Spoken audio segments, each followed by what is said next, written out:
You're tuned in to RBLR, the home of Tampa Bay's Reveler Sports. 4 seconds left. In front. Happy moment. The Tampa Bay Lightning have won the first Stanley Cup.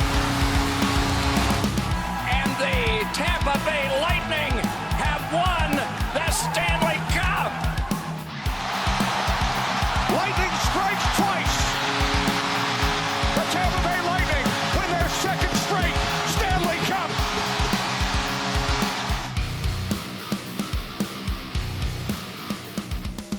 Hello, everybody, and welcome back to RBLR Lightning. As always, my name is Jake Ricker, alongside me is Joe Zonataro and Matt Gannon. Guys, welcome back for another episode of RBLR Lightning. First and foremost, before we get into another action-packed episode that we got here for you guys, we'll be talking about some of the new contract extensions that the Lightning have given out and some new free agent signings. The schedule is out. Development camp is underway. We are getting that much closer to the full swing of another season. How are you guys doing today? I'm not so worried about myself. And Matt, you seem to be doing all right, but this has been a pretty rough week. Jake, how are you doing, man? Oh, just great, Joe. I'm so thank you so much for asking. No, I have entered the first stage of the 5 stages of grief finally. So I'm still in denial. Still got a long way to go through that, but hey, getting closer to hockey season, so I can be excited about that. So I'm looking forward to, of course, getting back and watching Lightning hockey because hey, who isn't excited for that? So I'm looking forward to that. I feel like I'm doing the reverse healing of Jake. Like I'm kind of starting to finally be like, oh God, Steven Stamkos really is gone. So I'm now just starting to really, definitely not accepting it, but I'm really starting to kind of feel the fallout of it right now. You know, the last week's episode was denial. I might be getting into that acceptance territory. Yeah, I mean, I'm not gonna lie. Every single time I go on to anything social media, it seems like there's a post from from the past week that people are just absolutely blowing up. Actually, from both camps, from both Stamkos and JBB's sides and opinions, and it's been really tough to kind of see some of those reactions, from our fans, and such visceral to management. Joe even called me out on it, man. He ratioed me on Instagram. I was just having fun with that one. I happened to see you on a post. So I was like, Yeah, I have mostly stayed off social media because every time I see something Stamkos related, it does make me upset, and I still can't. Like I mentioned, I've just entered denial. Okay, I'm very far off on this process, but hey, you know what? We got some other fun Lightning things to talk about. So without further ado, I say let's jump right into it.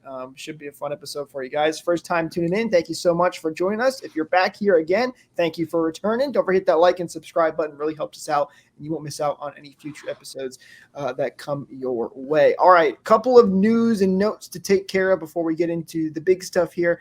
The Lightning and JJ Moser have elected for salary arbitration, so that is going to be happening. They have filed for that. That believe happens on in a couple months here. Usually those things don't get to arbitration. Sometimes they do. It's rare, but of note, Moser, who is not signed yet, he was given a qualifying offer. He's going to arbitration, so we'll see where he lands there. That's an interesting contract. The Lightning still have a little bit of cap space right now, about $5.7 million in cap that they haven't used yet. Some of that's going to need to go to JJ. We don't know where his contract is going to be exactly. Now it looks like it could be headed for arbitration. That doesn't necessarily mean that the two teams couldn't come to an immediate agreement. Like I said, they can still get to an agreement at some point, but at the very least, they will be going to that moving forward. A lot of people do consider, both the team and the player going to arbitration a bit of a red flag, but I do kind of like that, maybe JBB, he's not one to lowball people, want to lie. But it means that Moser, he's probably confident in his abilities, maybe thinking he's, worth more. He can grow into, a contract that he's asking for or something like that. I'm not sure how, out of this world of a contract you might be looking for. I think maybe something in that, $3 million range. Again, I don't really know a whole lot of him about him as a player, but again, just seeing that he might be confident, thinking he can still put up, 30, 35, maybe 40 points from the back end. I think that'd be really helpful. So hopefully they can come to a team-friendly deal. Usually, if it does actually get to, be presented in front of an arbitrator, the deals are usually pretty fair. So it's not anything to really worry about on my end, even though arbitration hearings can get a little ugly on both sides. I was gonna say the only downside is the negative publicity that's associated with it. Really, it ends up looking worse, I think, than it'll end up being. Yeah, it's not usually a major issue. I think, of course, you'd rather to get the contract signing done and early, not have to worry about that whatsoever. Because, Matt, as you kind of mentioned, there are some bad things that can happen, but for the most part, it's usually not an issue. And as I mentioned earlier, a lot of these end up getting resolved before we even get to that point anyway. So we'll see what happens with JJ, but he is a restricted free agent for the Lightning right now, and they should be getting that deal done hopefully soon, but only time will tell.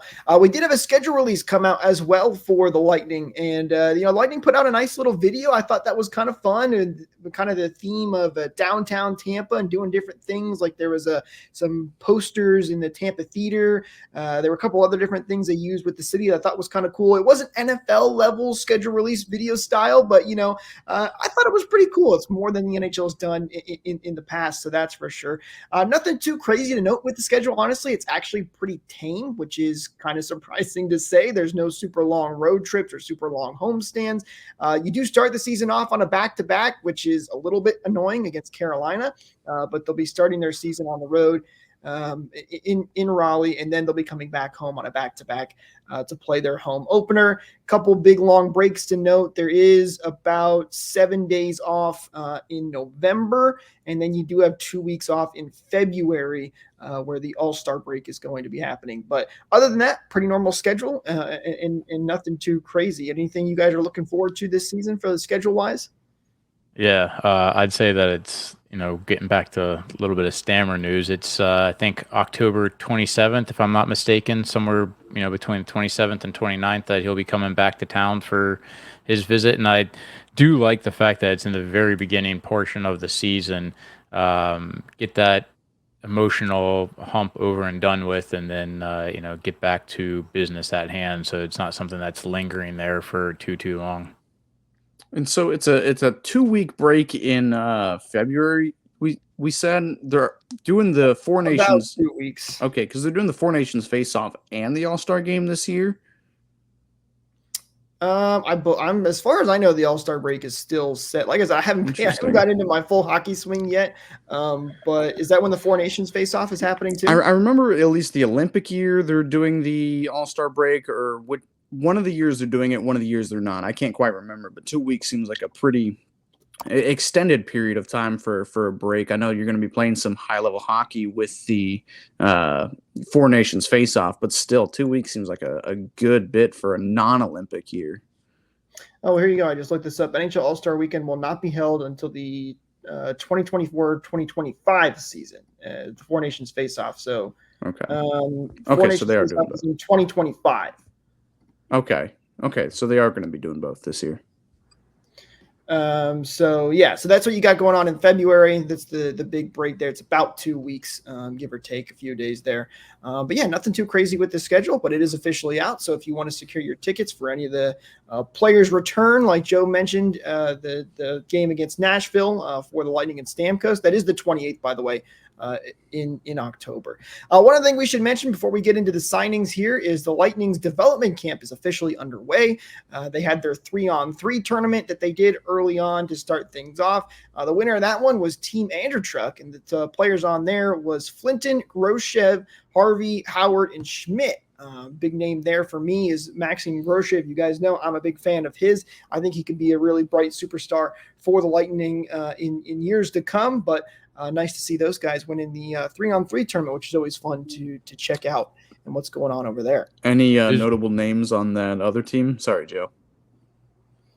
On the which other team? With the team they beat in the tournament?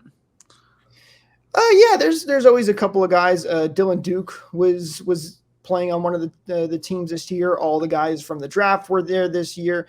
I believe it was Team Cavier that they beat in the finals. Okay. Probably Hughes is the biggest name that was thrown around, I think, during the 3-on-3 tournament. Like I said, I haven't paid too much attention to it quite yet. So they did have on their YouTube channel, they actually did a live broadcast of the tournament portion. And I tuned in for some of it, not knowing exactly who everyone was, but getting familiar with certain names. A couple of guys stood out. I was eager to see Geeky out there, and he was kind of doing his own thing. It kind of felt like at times, trying stuff that you wouldn't expect him to do at all at the NHL level. Kind of like flicking pucks up and trying to knock them back down in order to get around a guy. Groshev was out there. Dylan Duke was looking good. And Hughes, which I had to look up, is not related to the other Hughes brothers, seem to be playing really well. So there are some guys in the pipeline that look promising. I saw a tweet that went out, or actually Michael had sent it to me, that I thought was pretty funny. Somebody saying that, listen, the random prospect that you are looking at right now in your development camp is not going to save your season next year. So don't get too excited yet. But yeah, there's a couple of guys that I think Lightning fans can kind of get excited about potentially watching over the next couple of years. How did the Iceman look? That's a question for Joe, because I didn't did you see Howard at all? Yeah, I couldn't really tell you. There's too many people that trying to pay attention to, and really, unless they're scoring goals or getting some sort of highlight mention, it was a little bit difficult because they're switching. At one point, I think they even switched teams, for like the championship game to give everyone a moment to be able to play. Okay. Well, guys, development camp is kind of the mark of the official start of the next season. You're getting close to real hockey, which means it's time to gear up for next season. And the best place to go do that, how about shop.rblrsports.com, which you can go there and check out our awesome team-inspired merch, especially for the Lightning, the Bucks, the Rays, the Rowdies, you name it. You can use code BOLTS to get 10% off your order as well. So a great time to go and get ready for this upcoming season. Links, as always, are in the description. So be sure to go check that out as well. All right, let's get into the big news here. And of course, that is a contract extension. We were waiting for a contract extension. Didn't happen for Steven Stamkos, but it did happen for Victor Hedman. The Lightning officially assigned him to a 4-year contract extension, $32 million total, with an $8 million AAV. And of course, that will kick in next season. So Victor Hedman is not going anywhere. We talked about him likely being the next captain for the Lightning, with Steven Stamkos now in Nashville. Guys, your thoughts on getting Victor Hedman locked up for at least 5 more years? I mean, it's got to be funny on some level that you sign him to the exact same deal that Stamkos gets signed to in Nashville. That's going to end at the exact same age that Stamkos' current contract is going to end. I'm a fan of the deal. I like Victor Hedman. I think he matches. I think he's a bigger necessity to the team right now and in the future than what Stamkos will be. You've got, really good forwards. You got really good wingers on the team right now, but the defense pipeline isn't quite as star-studded as the forward pipeline. And there could be a diamond in the rough, but there's not many like Victor Hedman. I think and being a defenseman, you can kind of transition your game a little bit as you do get older. We've seen Victor, take a step back defensively. Not all of it is his fault. He's playing in a system that doesn't really, fit to anyone's style on this team. But overall, I like the deal. It is still, a raise from, the last deal he was on, but that last deal he was on was unarguably one of the best contracts in the league for, pretty much the duration of it, really. So yeah, $8 million, it still might be a little steep. It will be steep at the end of that contract, having him for 5 more years at least. So it might age badly, but I don't think it'll be, I don't think we're going to be, knocking on people's doors looking to get rid of it. Victor Hedman, he will be a guy that probably does retire, a Lightning. You giving me a weird look there, Jake. Oh, whatever. I like the deal overall. It might not age, gracefully, but I don't think it's going to be anything that, we're going to have to worry about, down the road.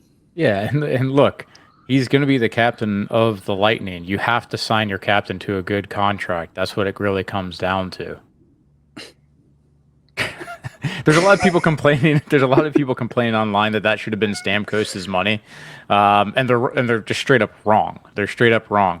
Hedman's contributions and how much the team relies on having a strong defense back there is really honestly understated, mostly because of the amount of points that have been put up by guys like Kucherov and Stamkos. The defense for a lot of successful teams is really the heart and soul of the team. And Hedman, while he has taken a little bit of a step back in terms of his explosive ability, his lateral speed is something that I've noticed most. He still is putting up points. He's still an absolute monster defensively. And this is a signing that actually is going to like you're going to see stability on the back end for years to come now, which allows you to do a lot more up front when you know what to expect from your team on the back end of things. I like the signing. It's a little bit more than I'd like to have seen, but then again, I literally say that for absolutely every single contract that comes out. But Hedman's solid, and again, that's going to provide stability for a team, so you can still know what to expect moving forward. Yeah, I'm a little surprised we didn't decide to wait and see and kind of what happens. But, overall, listen, Victor Hedman is a cornerstone piece of this franchise. He is a great defenseman. He's one of the top defensemen every year. And it's always nice when you can lock up your guys a year early, especially guys that are leaders and cornerstone pieces of this franchise. I'm with you guys. Listen, I love the contract. I love Victor Hedman. I'm thrilled that he's staying. And the Lightning got him to a deal signed, and the AAV maybe a little bit high. I think I would have liked it a little bit lower, but it's not terrible. It's not, nothing like 9-10 million, which he maybe could have gotten on the open market had he gone there. So yeah, I think it's a fair contract at the end of the day. But just it comes at a weird time. Like you were saying, Matt, it's like, oh, look, this is kind of what Stamkos just got on the open market. So I think that makes it a little bit weird, but at the end of the day, just looking at the Hedman contract specifically, it's a good deal. Victor Hedman's top defenders in the NHL, even if he has taken a little bit of a step back overall. We'll see where things go for the next couple of years. And, maybe Jeff Blashill, there's still a couple of coaching vacancies that they might take a flyer out on him, and maybe Victor Hedman's defense miraculously gets better. Addition by subtraction is a thing. But I think at the end of the day, or like at the end of this deal, it'll be kind of weird, and it's really kind of coming up close when Victor Hedman does end up becoming the all-time games played. Like he's going to take a couple of records away from Stamkos. He'll be the all-time games played leader for this team, probably by a decent margin.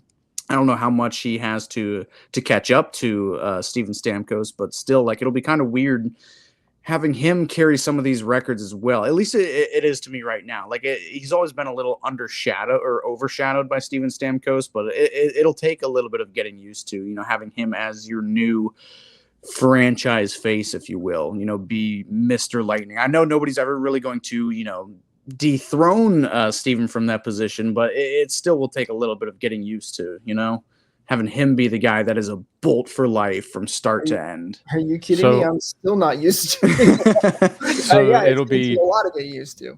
It'll be this season. Stamkos only has 30 additional games played versus Hedman. Don't forget all the time missed that Stamkos had. So it's, with a 1 year age difference and a slew of missed games, honestly for both of them at times, but it's only 30 games. Yeah, well, it was some exciting times for Victor Hedman coming up this season to take some of those records. It's always a big deal. Hopefully, he'll be the first captain to actually be able to leave on a good note, as all of our captains have gone down in weird ways. Hopefully, that won't happen with Victor Hedman since he's got the contract extension right now. Again, for the next 5 years locked up. So yeah, listen, always happy to get those deals done early, which is usually the case for the Lightning. It's very rare that they don't do that. Really, Stamkos was the only guy that they really didn't do it for. The Lightning did make some other moves, though. It wasn't just Victor Hedman that was re-signed. We talked about this on last week's show with that extra cap space. We're wondering what the Lightning were going to be doing. They didn't do much on the first day of free agency. They did sign forward Cam Atkinson to a 1-year deal, $900,000 for your total. Listen, this is a cheap, low-risk kind of deal. but it's got potential high reward. I really like Cam Atkinson. He's a guy I actually used to go and pick up in my NHL GM modes all the time when I played that a lot. Atkinson last year, 70 games played, 13 goals, 15 assists, 28 points. He was a minus 22, but you kind of discount that a little bit with the teams that he played on. He played for the Flyers last season. But yeah, I like this signing. I think he's a good depth piece. I think he could do well on some of the lines here with the Bolts. And overall, I like this one.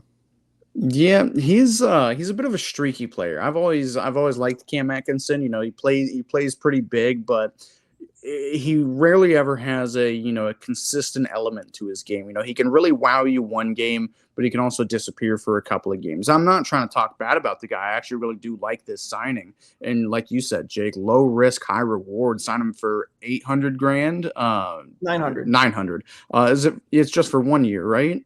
1 year, correct. Yeah, and again, he's a proven guy. He's not star caliber, but he has the potential to play on the second or third line wherever you slot him. I think we'll see success with him. I think he'll probably ideally end up in that 50-point territory, but that might be a little bit of wishful thinking. But anywhere in that 35 to 40, 45 range, I'll be really happy with that. And he is a goal scorer. He's got a knack for finding the back of the net. So that is definitely a need on the forward group right now is people who can score. I feel like we've got a good bit of playmakers, but to have somebody who can actually put the puck in the net, I think it'll be again a really good low risk, high reward signing. Hoping for 20 goals from the guy. I think he's still got it in him. Injuries, though, they have kind of been an issue in his career. And, like any, older hockey player, it's going to happen to you. Not everybody is immune or invincible, but he did miss the entire 22-23 season dealing with an injury, like the entire season, didn't play a single game.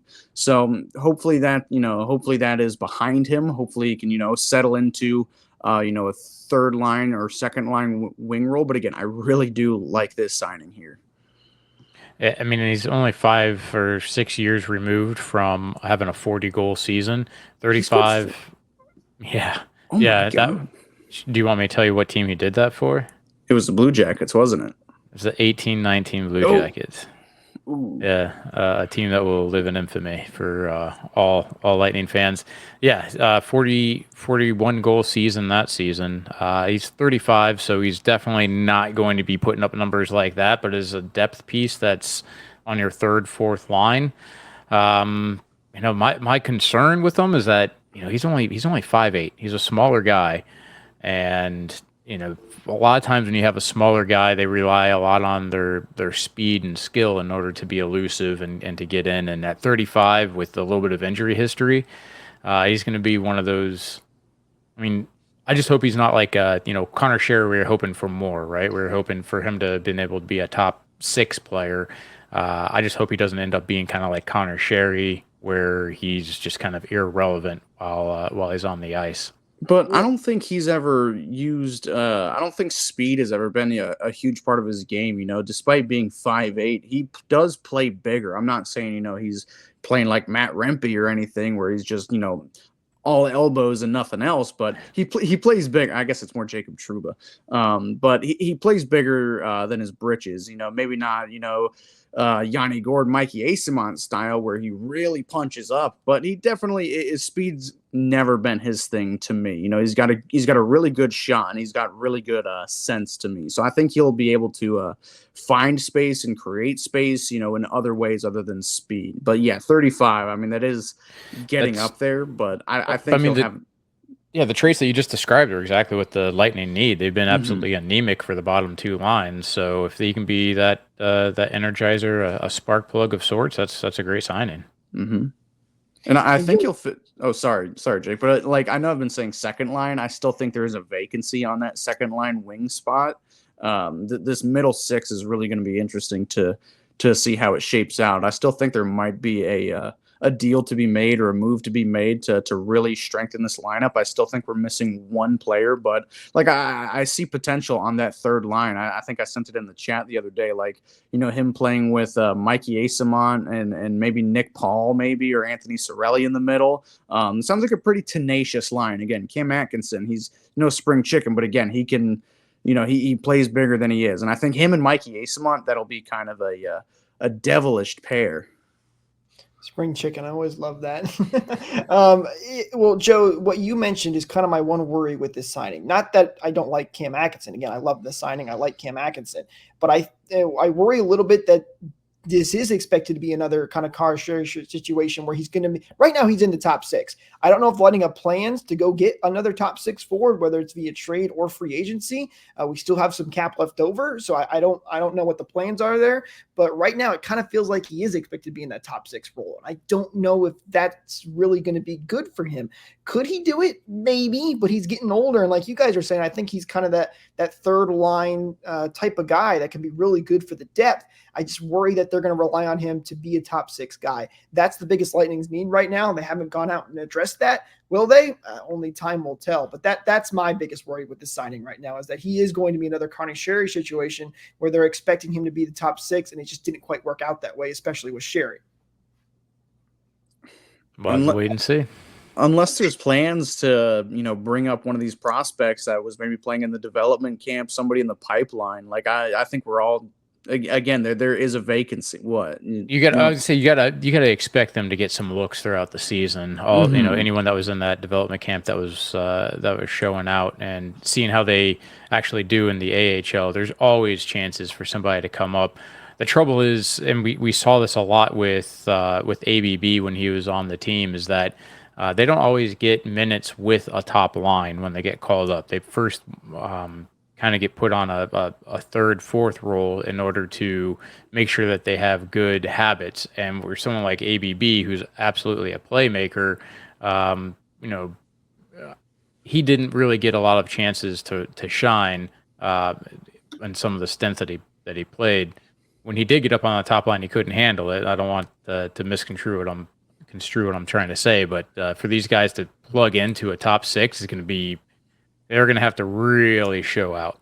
So pardon me for going off on a tangent, but if anybody can remember, I certainly can't, but who did Braden Point primarily play with in the 16-17 season? That was his first year, wasn't it? Or whatever his rookie year was. Who was he primarily playing with? Because as far back as I can remember, he's always kind of been Kucherov's wingman. My memory is not that good. I gotta pull it up. I know you had the triplets line of course, Kucherov, Johnson, and Palat. I know that was a big line when they first were entering the league. I don't remember where Braden Point went. He might have played a lot with Tyler Johnson. Some of our viewers do remember. Let us know down in the comments below if you do remember where Braden Point played. I think Joe's trying to find that. I'd say TJ was a center, so I don't think he would have played with Johnson much, because I think he pretty much always.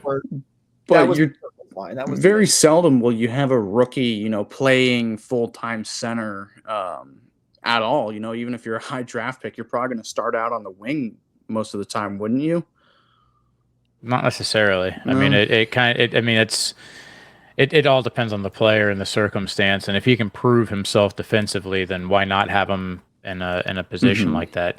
Looking at that team, though, you did have Gord, Tyler Johnson, obviously Stamkos, who I can't remember at that point. I think he was still playing injured center most of that season. Okay.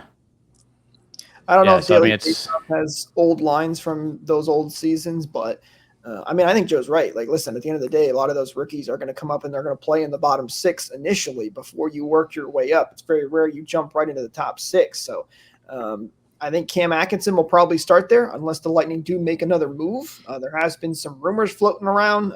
Whether those are 100% true, I don't know. Again, as we said earlier, only time will initially tell. The Lightning did make one other signing that we should mention, another guy that could potentially playing in the bottom 6 for the Lightning. And bear with me on this one as I try to work on his name. It's Agents Girgensons. It's a long name. Have fun with that. You're close.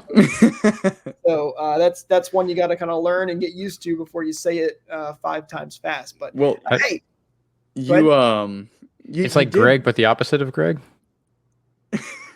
You did butcher the name, but you also missed the prefix of his name. That's all-star Zemgus Girgensons. Just want to be noted. I'm giving you guys fair warning. This guy is probably going to be my Bogosian 2.0.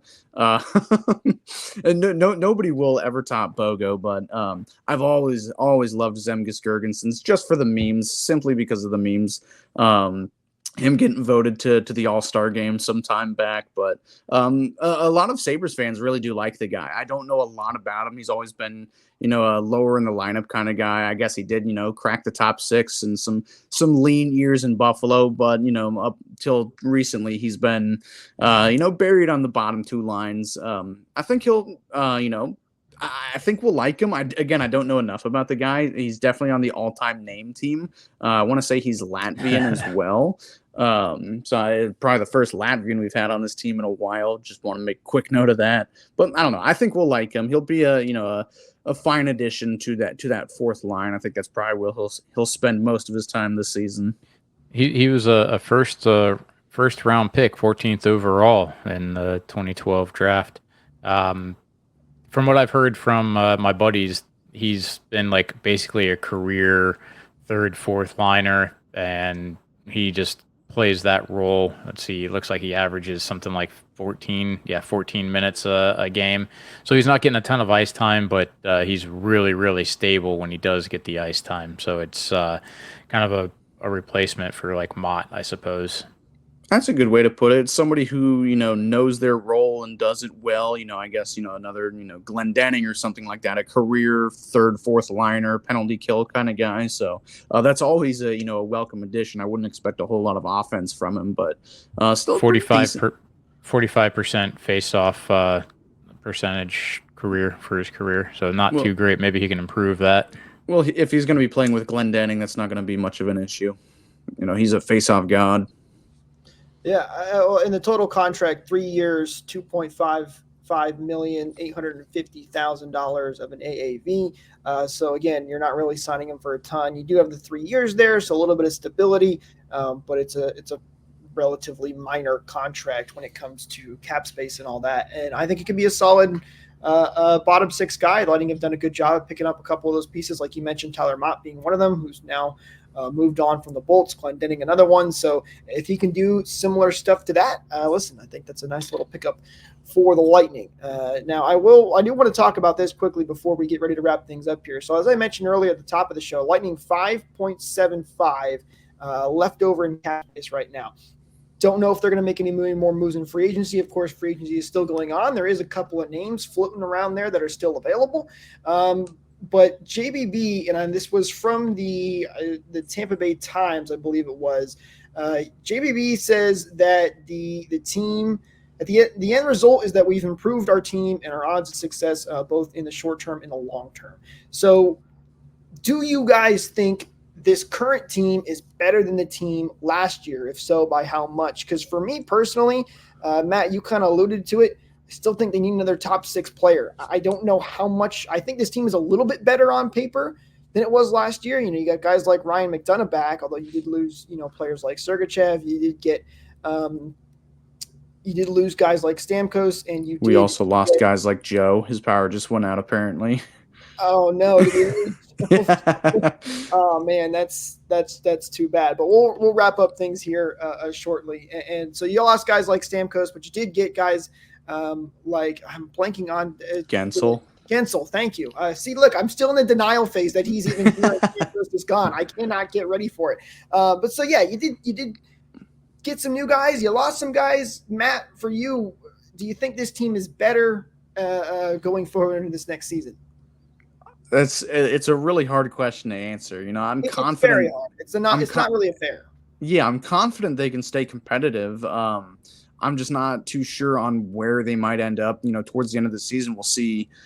It'll have to be bit by bit on before I can really even make a decision. I'll say right now they're probably as good. Maybe a little bit more stability. Yeah, you lose Steven Stamkos and Mikhail Sergachev. But, you bring in J.J. Moser, you bring in Jake Gensel, who, again, is a career point-per-game player. He knows how to play with elite talent. I think that top line, it's hard for Kucherov to have any better of a season than he already just had. But I think it'll be a little bit more evenly distributed instead of, having Hagel or Stamkos or at points, Nick Paul on that top line or whoever. I guess he never really played the top line, but you'll have an actual solid first and second line. Maybe once that other move does get made, hopefully, I'm crossing my fingers trying to speak it into existence, getting another second line winger. Maybe just a touch worse right now, but I'm still confident that we will be competitive. I'm still kind of hoping that Connor Geekie might make an appearance this year. I do have really high hopes for him. He's, arguably the best prospect in the pipeline right now for the Lightning. So he's already, this will be his third year out of the draft, I want to say, or maybe not his third year. Yeah, I guess it's his third year out of the draft. So, it's a matter of time till he takes the next step. He will start the year in the AHL, but if he impresses there and somebody goes down, he might end up coming to the big leagues and making an impact. So you really don't know. We played most of the year, or a good chunk of the year last year, without Sergachev, having JJ Moser in the lineup, who, again, he will put up, a decent bit of points. Maybe he can play a little bit better defense than Sergachev. I'm not too sure. Again, I guess this is just a long-winded answer of saying probably around the same, but still going to be competitive. Yeah, I mean, that's kind of how I feel. Listen, if you say about the same, the Lightning made the playoffs pretty easily. Yeah. It was a little closer later than we would have liked. Of course, we didn't have Vasilevsky for the first, 25-30% of the season. So that's something else to remember as well. But yeah, I don't really buy into JBB saying that we're really better in the long term and in the short term. I think they're maybe about the same, maybe a little bit better. In the long term, I think we are. We got a bunch of draft picks and we got a bunch of young players and shipped out old players. In the short term for this coming year, that's where the harder answer lies. In the long term, I think we are better off. But looking at next year only, that's when stuff gets a little cloudy, which is kind of odd because usually it's the other way around. Sorry to interject. No, you're good. You're good. And listen, if they could sign a top 6 guy, yeah, then maybe I think you can absolutely sit there and say, yeah, we're better this season for sure. Will they do that? I don't know. We'll have to wait and see. The Lightning have got cap space available. I'd be surprised if they don't use it. They're a team that's normally up against the cap. Usually the top teams are because you're spending your money to make your team better. Maybe JB will wait until the season starts and use that at the trade deadline. Again, there's a lot of things, unfortunately, that we can't answer. We'd love to hear from you guys as well, though. Let us know down in the comments below what you guys think. Are we better in the short term / long term? Love to hear what you guys' thoughts are as always. But Matt, anything else before we wrap up the show here? Nothing that's really pressing my issue. I think we've aired out all our grievances. Well, I still got a lot of left. Don't worry. PG grievances, I'll say. Listen, it's we're getting closer to the Lightning season, so that should be something that we can all be excited for and get ready to go here momentarily and getting this next season underway. So that's going to do it for us, guys, in this episode. Thank you so much for tuning in. As always, don't forget to hit that like and subscribe button.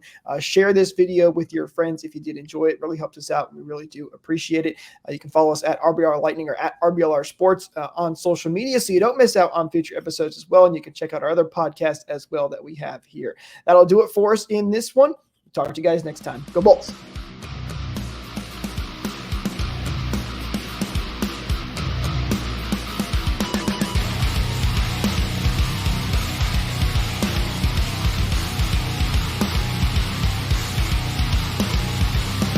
Thank you for tuning into this presentation by RBLR Sports. On your way out of the stadium, please remember to like and subscribe.